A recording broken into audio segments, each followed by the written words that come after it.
This is Democracy Now!, democracynow.org, The War and Peace Report. I'm Amy Goodman. Well, following the U.S. strikes on the Iranian nuclear facilities, the Israeli Prime Minister Benjamin Netanyahu spoke in glowing terms about President Trump and said all their goals will be achieved. Fordow, Regarding Fordow, I believe we must take our hats off to our great friend, my close friend, President Trump, for the excellent work done by the U.S. military and the U.S. Air Force. We commend their achievement. They caused a very serious blow there, a very significant one. We will, of course, assess everything. In any case, we will ensure there is no threat from these nuclear facilities. We will do whatever is necessary to achieve the goals we set, and we will achieve them all. For more, we're joined in London by Daniel Levy, president of the U.S. Middle East Project, former Israeli peace negotiator under Israeli Prime Ministers Ehud Barak and Yitzhak Rabin. Thank you, Daniel, for being with us. We only have a few minutes, but if you can respond as Netanyahu praised President Trump for being strong, and President Trump, up until this point, first said this isn't about regime change, then very clearly said it is about regime change. Your response?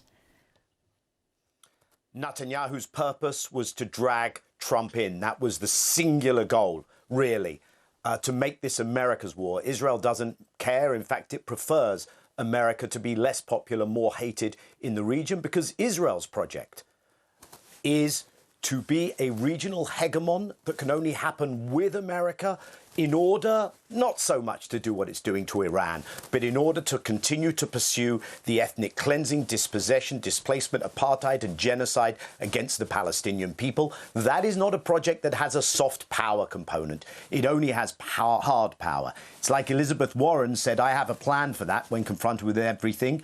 Israel acts like it has a bomb for that, whatever the question is. And so the danger now is that having brought the US into this, Israel will seek to go further up the escalatory ladder, go up the ladder of its objectives, and really bring the idea of regime change, which I don't think even it believes in, some kind of neat change. It wants the chaos, it wants the failed state. In a country of 90 million, that's a threat to the region and beyond. It hopes it can drag the Americans further in. It can get them on this regime change track. And at the moment, Israel looks at it and it sees President Trump wearing a made-in-Israel gimp suit, so why not carry on up that ladder? And it also looks at this, and Netanyahu here is taking something of a risk, because he's already got something of a win, but I think he looks at it and says, this is the moment.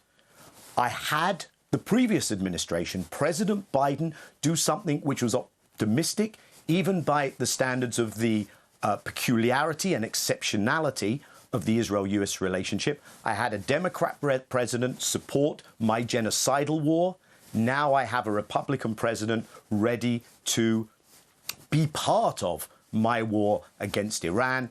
And what we're seeing from the Democrats, I think we have to acknowledge, is they seem to be owning the mantle of the thinking person's war party, which is just so short of what is needed. The comments from them have been so little, so late. But this is a very dangerous escalation to be on. We've already heard your guest speaking about the dangers of proliferation. Well beyond this, we see how dangerous it is in the region. And the rest of the world is looking at this and saying, what lessons do we learn? That America uses negotiations as a ruse, that America is pulled into a war by an ally. And people probably didn't hear, but I'm going to tell you what the Chinese representative said at the UN, because this is how America looks in the world now, and this is how China is positioning itself. China stood up as the leader of multilateralism, diplomacy, and international law at the Security Council, and America violated all of those things. Thanks for watching Democracy Now! On YouTube. Subscribe to the channel and turn on notifications to make sure you never miss a video. And for more of our audience-supported journalism, go to democracynow.org, where you can download our news app, sign up for our newsletter, subscribe to the daily podcast, and so much more.